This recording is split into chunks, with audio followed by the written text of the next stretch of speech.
Bom, boa tarde a todos e a todas. Eu gostaria de agradecer o convite para estar aqui hoje. Convite feito pelo professor José Vicente, meu colega, no programa de pós-graduação em Sociologia. Também cumprimentar o professor Eber, que me acompanha aqui hoje nessa mesa. A minha abordagem vai ser uma abordagem mais micro, por isso que eu achei importante ele apresentar esse contexto do urbano, porque eu vou focar mais na questão do conflito mesmo urbano e das interações sociais que se produzem no território. Então, o papel dos agentes e o que acredito que esteja ocorrendo nesta área, né? Bom, o que é interessante é que justo hoje, né, é o Dia Mundial do Habitat, né? Casualmente, então, no mundo todo, hoje, a partir de hoje, em todo mês de outubro, vai se discutir, né, discussões sobre a política de moradia no mundo. Então, o foco do Dia Mundial do Habitat é esse, né, a moradia. E no mês de setembro nós tivemos o mês das lutas aqui no Brasil, né, impulsionado pelos movimentos sociais, e discussões sobre as ocupações que estavam acontecendo no Brasil e que cada vez emergem com mais força, né. Então, a minha abordagem vai ser uma diferença sobre, no contexto urbano, mas mais sociológico e político, né, e como o urbanismo ele vai, de alguma forma, dialogando com esses elementos, né, que a dimensão, então, espacial de uma população, a dimensão e densidade, que eu acho que aqui foi apresentada, né, além de trabalhar com a questão da cultura urbana. Mas, dentro do eixo estruturador da minha fala, eu fiquei pensando, bom, o que eu posso trazer para esse debate do Cais Mauá e do Quarto Distrito? Primeiro, eu acho que o tema conflito urbano é super adequado para esses dois projetos que estão tentando implementar na cidade. Eu acho que é muito adequado a gente pensar que hoje Porto Alegre, onde é que estão esses conflitos, está realmente no Quarto Distrito e no Cais Mauá, né? E a minha fala, então, vai se estruturar da seguinte maneira. Primeiro, uma abordagem sobre a questão do confronto e conflito, né? E como essa estratégia de contestação e mobilização está se dando hoje na cidade de Porto Alegre, né? As idas e vindas, né? Os coletivos que se organizaram e aqueles que se transformaram, né, nessa discussão. A reivindicação pela cidade e o sentido do pertencimento, o conceito de pertencimento, de pertencer a ela, de pertencer a Porto Alegre, e que projetos são esses que estão se implementando e se eu realmente me identifico com eles, né, ao falar. E a outra coisa seria a mudança desse projeto político que está acontecendo na cidade, né, aliado aos instrumentos de gestão urbana, que se desconstroem, alguns que não são segurados por leis, né? E o que está operando no território?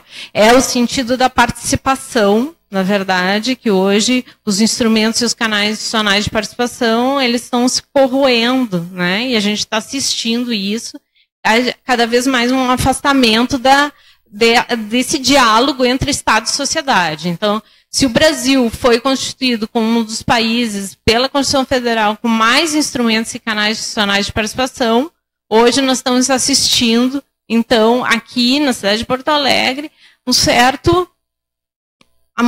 fecharam as portas em relação a esse diálogo. Então, como é que a gente vai trabalhar nesse cenário de uma falta de diálogo e de canais que façam esse diálogo entre Estado e sociedade? E, por último, e ao longo da exposição, trabalhar com a ideia, então, o que essas reivindicações do Cais Mauá e do Quarto Distrito, quais são os pontos convergentes e quais são os divergentes, né? O que acontece de igual aqui, nesses dois casos, e o que é diferente? Bom, eu vou trabalhar assim com para iniciar, tem um professor lá do IPUR que eu gosto muito, da UFRJ, que é o Weiner, né? E ele está trabalhando hoje com uma dimensão da questão do planejamento e conflitos urbanos, que é o planejamento conflitual, né? Eu acho que isso é extremamente importante, a gente partir desse debate de uma tradição hoje, que hoje nós estamos iniciando uma ideia, bom, vocês viram na cidade do Rio de Janeiro, com os mega eventos, e a cidade sede da Copa, que muitos retrataram isso durante 2014 e 2016, os embates e os conflitos que aconteceram no território, as desocupações e violações, no caso das desocupações dessas ocupações, e a questão do planejamento e os conflitos urbanos aparecendo e emergindo. Então, desde a Copa, desde os mega-eventos, sempre existiram, claro, mas com força a partir em diversas cidades do Brasil. Então, o Weiner diz o seguinte, que na contramão da utopia da cidade pacificada, né, emerge e às vezes submerge, né, a utopia da cidade insurgente, conflituosa e rebelde.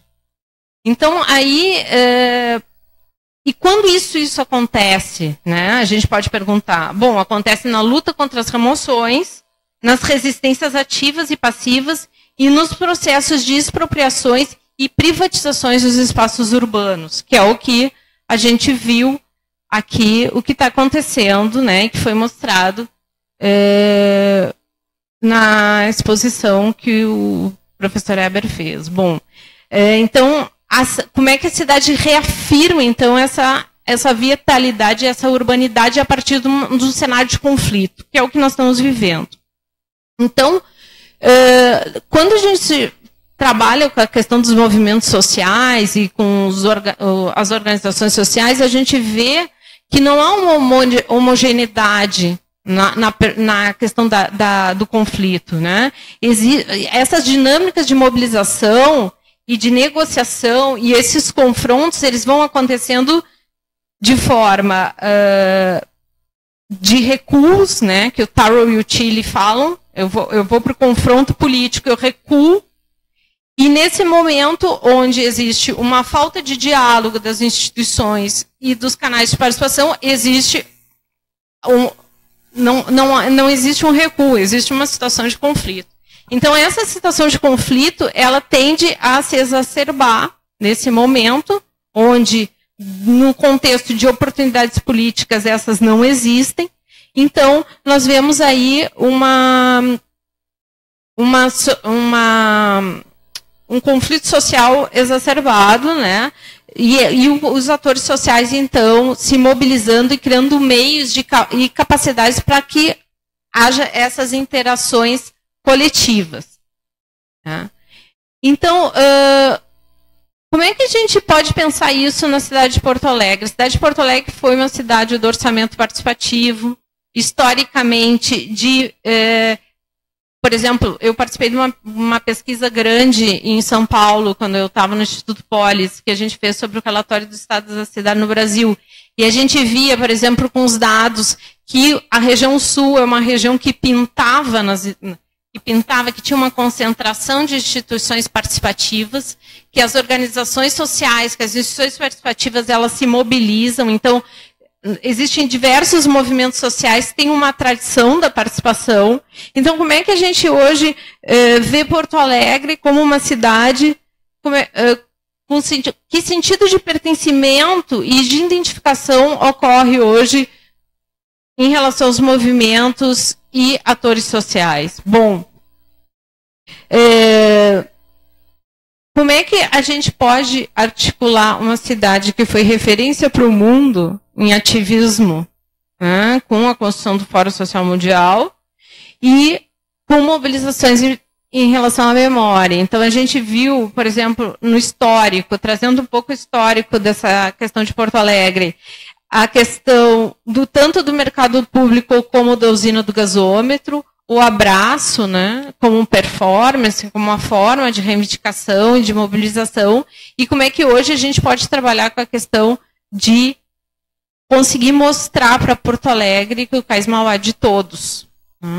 Então, uma das problemáticas aqui que eu levanto, que é uma coisa que eu insistia muito para as pesquisas, é a questão do desengajamento. Assim, quando é que ocorre esse engajamento? Quando é que ocorre esse momento mágico, digamos, que eu me engajo por uma luta social, que eu me identifico com uma agenda, e quando é que isso não ocorre? E como é que os movimentos sociais que estão puxando essa bandeira e colocando essa luta para dentro da sociedade não conseguem fazer com que as pessoas se mobilizem por aquilo?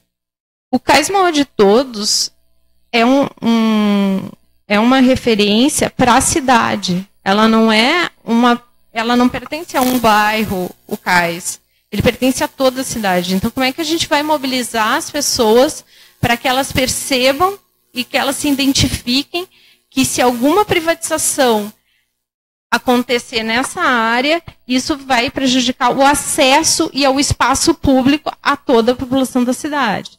Então, esse engajamento, que é difícil a gente conseguir fazer nesses casos. Então, existe uma situação de construção de agenda dos movimentos, mas essa agenda, então, ela tem que ser expandida, digamos, ou seja,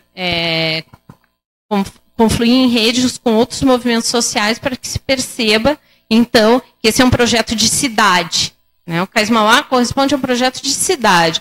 Além de que a gente está falando, por exemplo, do Quarto Distrito, mas o Quarto Distrito está muito identificado com o bairro, né, com aquela zona, ainda que esteja na cidade. Então, uma outra questão que é importante também a gente pensar é essa dimensão do global. Né? Essa hierarquia de escalas que a Sassen fala.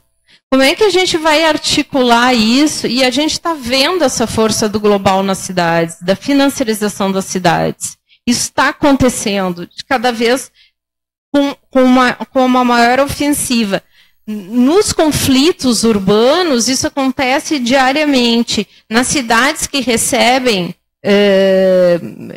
investimento estrangeiro para instalar empresas no seu território, isso acontece de forma constante. Então, como é que a gente articula, como é que a gente consegue trabalhar com essa influência do global no local?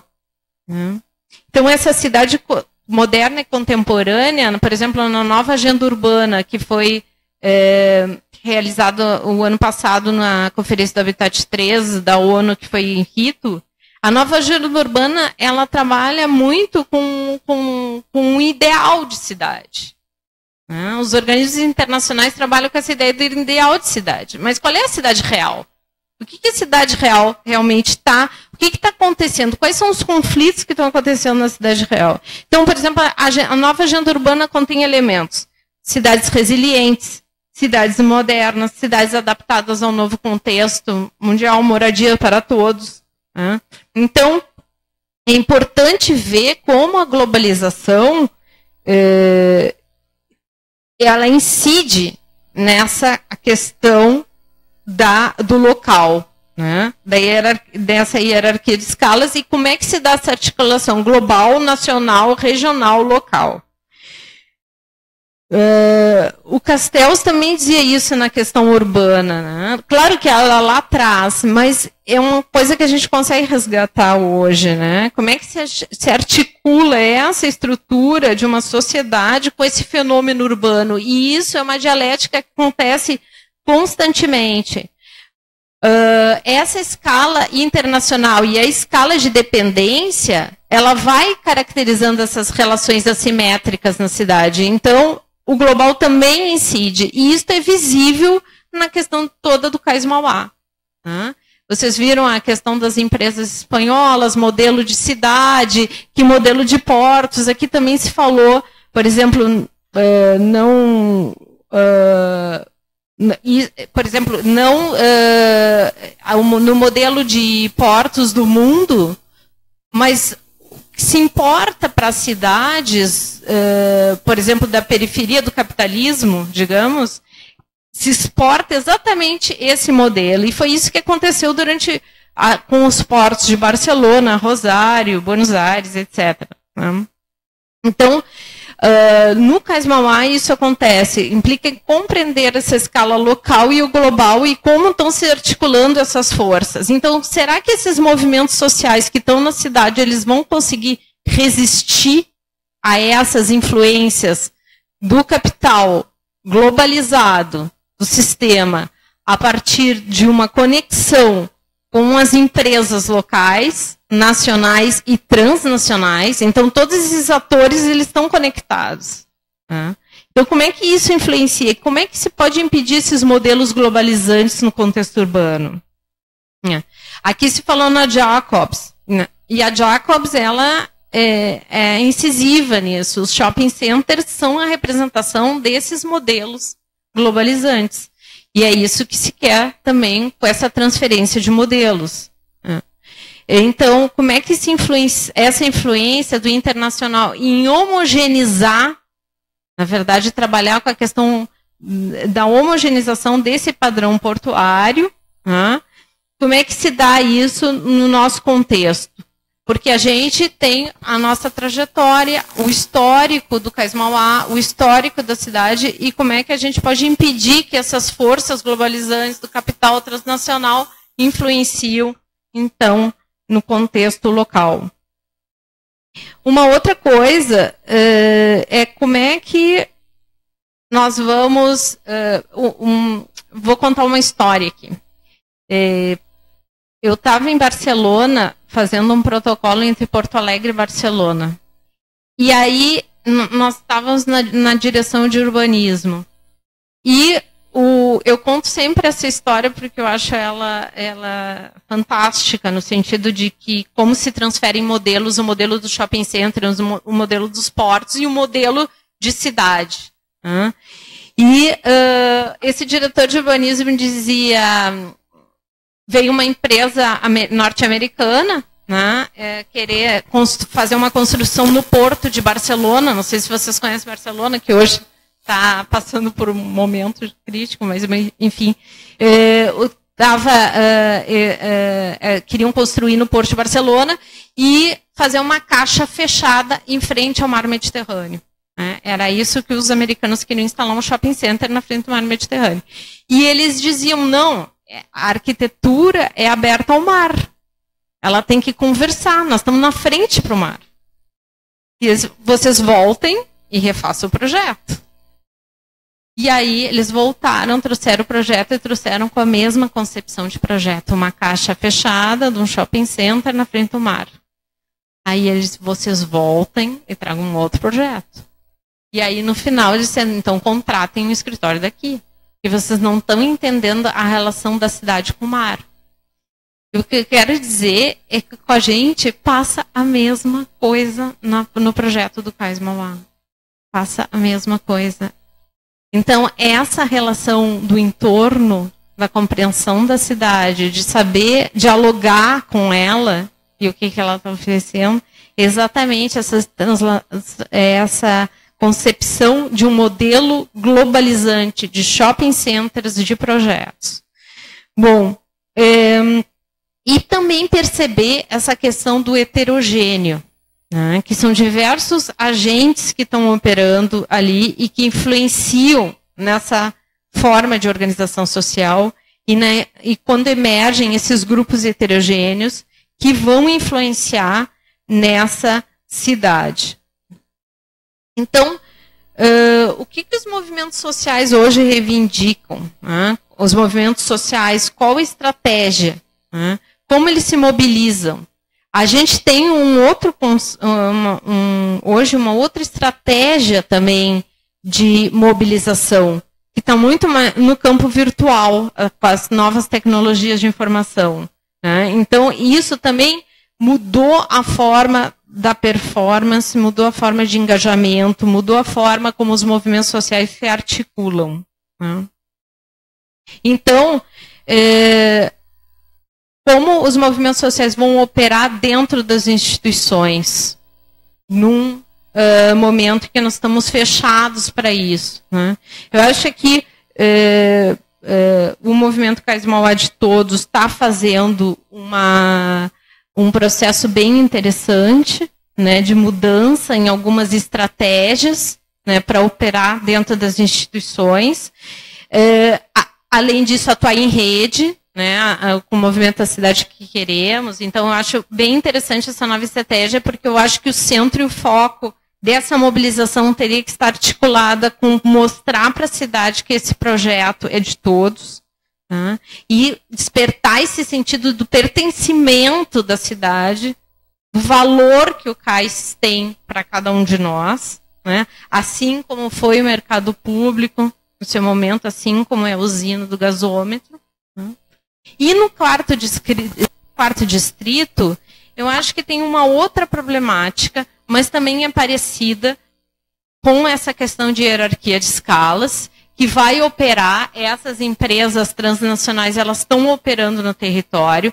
A Sassen já está em outro momento, né, que nem ela teve no Habitat 3 também agora, ela está no momento já das expulsões, então ela tinha conceito de cidade global, eles explicavam a financiarização das cidades, ela continua, mas esse papel dos novos atores, dos atores das empresas transnacionais operando no território, mas ela já está no momento que é a terra urbana cada vez mais valorizada nessas grandes metrópoles e as pessoas sendo expulsas dela, né? Assim, então, todo o lado, o que levou, o que está levando a isso, esse movimento da financiarização das cidades. No caso do quarto distrito, nós temos um problema que eu acho que aí é a crítica, né, ao projeto, é que o projeto do quarto distrito teve várias modificações ao longo do tempo, ao longo da história. Né? Em um momento, ele foi identificado como uma zona de potencial tecnológico, né? Baseado com estudos comparativos, diversos estudos comparativos, entre eles o @22, em Barcelona. Né? Como se revitaliza esse distrito que é tão heterogêneo? É composto, portanto, por vários bairros e com uma concepção diferente cada um deles, que eu não vou entrar nesse detalhe. Mas como essa influência internacional também pode operar no quarto distrito. Né? E o perigo da gentrificação dessa área. Porque aí tem um papel, se a gente for falar da questão dos atores e dos agentes aí no território, no quarto distrito, tem um agente que está sendo central nessa discussão, que é o Vila Flores, que foi mostrado aí no mapa. Bom, qual o papel do Vila Flores em relação ao quarto distrito? Como é que o Vila Flores vai operar a relação com o entorno? Então, a Utiliarantes, ela tem um texto bem interessante que ela fala da estratégia fatal, a cultura nas novas gestões urbanas, e como a cultura pode levar à gentrificação de uma área. Né? Com aquilo que começa com uma coisa ideal ou ótima, ou que pode catalisar aquele entorno, mas que depois pode gentrificar. Então, é importante, ela diz, ver essa revitalização urbana, né, com um outro olhar. E não só com o olhar da parceria entre o público e o privado, né, ou com o privado com os fundos públicos. E aí, como é que se dá essa fabricação, muitas vezes, de consensos nesse momento, desse entorno? Né? Então, pensar quais os papéis terão esses agentes no território é fundamental. Que papel terá o Vila Flores no entorno? Com a Vila dos Papeleiros, com as prostitutas, com os artistas, com aquela zona que tem um potencial de economia criativa. Então, o que está acontecendo? Qual a articulação que vai existir com as ocupações que ocorrem naquele território? a 20 de novembro, a Violeta. Então, qual a articulação que vai ter para que essa zona tenha, então, seja inclusiva, né? É que ela não exclua as pessoas que sempre viveram naquele local. Então, hoje, nesse contexto, também foi apresentado, né, para a prefeitura, que eu acho que um plano, né, no final do ano passado para essa área, né? E que plano é esse, né? Existe perspectiva de habitação de interesse social nesse plano? Como é que ele se articula com os atores e os agentes, né, dessa área? Então, em suma, para terminar, o que eu gostaria de trazer aqui, sei que são muitos interrogantes, né, mas penso que o conflito ele é importante nesse momento, né, ele é necessário.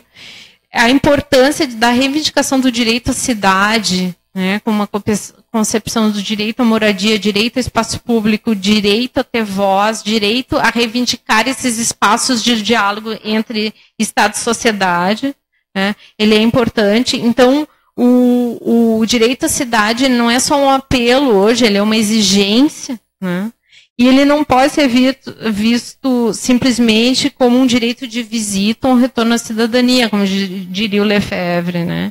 Ele deve implicar nessa transformação da vida urbana. E um modo de reinventar a cidade. Reinventar e também reivindicar um poder dentro dela. Que é o que o Harvey traz numa atualização do Lefebvre. A gente tem que reivindicar algum tipo do poder que essa globalização neoliberal, esse sistema financeiro global, esses agentes imobiliários podem impedir o acesso da cidade a todos, né? Então, é importante a gente identificar esses agentes, ver as mobilizações, os conflitos e as reivindicações que estão emergindo, atuar em rede, formular novas estratégias, novos repertórios, novos conjuntos e formas de ação e reivindicar o direito à cidade, tanto no contexto mais amplo da cidade para todos, né, do contexto da cidade com o projeto do Cais Mauá para todos, com acesso livre, reivindicando esse pertencimento da cidade, tanto no Cais Mauá como no 4º distrito. Acho que é isso.